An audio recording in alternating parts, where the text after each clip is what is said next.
And now, your Midday Ark-La-Miss news update. Good afternoon, and thanks for tuning in to NBC News Daily. I'm Maya Holloway with your Midday Ark-La-Miss update. Starting off, in light of recent tragedies, the Trump administration is considering big changes to how FEMA operates. The proposal has sparked questions about what it could mean for disaster response. Autumn Ryan explores why these changes are leaving many worried.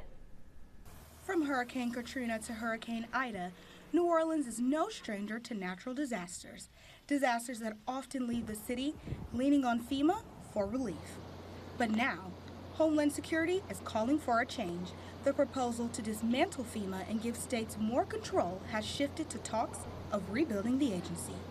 General Russell Honore, who led military relief during Hurricane Katrina, says this approach will only hurt. I think it will have an enormous impact because without FEMA, each state would be going to various branches of the government to seek assistance. So, no, it doesn't make sense to get rid of FEMA and think that every state can replicate what FEMA does. That's a bad idea.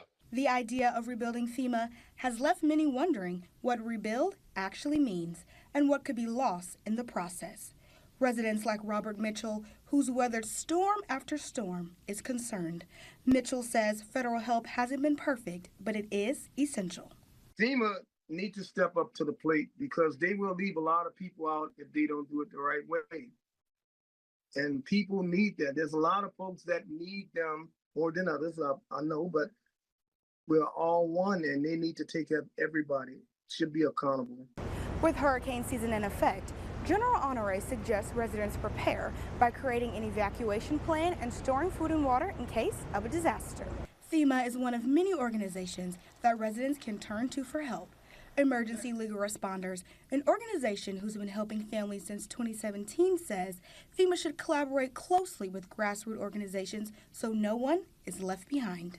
So by being more present and more involved and more part of the infrastructure at a local or state level, FEMA could have more impacts. In a statement to WGNO, FEMA says there's no uncertainty about what they'll be doing this hurricane season, but it's still unclear what these changes will actually mean for neighborhoods here at home. And meanwhile, State Lieutenant Governor Billy Nungesser has spoken out on the governor's decision to abandon the Mid-Barbacharia diversion project.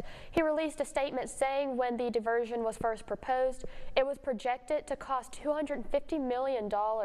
But today, the price tag has exceeded $3 billion. The point of the Mid-Barbacharia diversion was to help build up Louisiana's eroding coastline. Environmentalists say the project was funded under the Deepwater Horizon settlement, and critics say Governor Jeff Landry is spread misinformation campaign could get the project canceled. And now, exclusive Storm Tracker Doppler weather with meteorologist Chase Ward. It's going to be very hot and humid for this afternoon. Temperatures start pushing into the upper 90s. The heat index can be well above 105. So for the next couple of days, the main thing is just staying safe, staying hydrated. If you got any work, exercise, or anything strenuous, definitely limited to the early morning hours or late in the evening. But even overnight, it's still muggy. We're going to fall to mid-70s. Still mostly clear. We still see a few clouds, but still lots of sunshine. Still upper 90s tomorrow. Near triple digits for the actual air temperature. And of course, the heat index with the dew points as they are, it's still going to be pushing close to near 110 each day. So just make sure you're staying safe. This will stay the way all the way even towards the late part of the week, as we'll more than likely see more heat advisories that will be issued. But today still remains in effect. Will probably be reissued again for tomorrow. But tonight we're going to be mid-70s. It's muggy.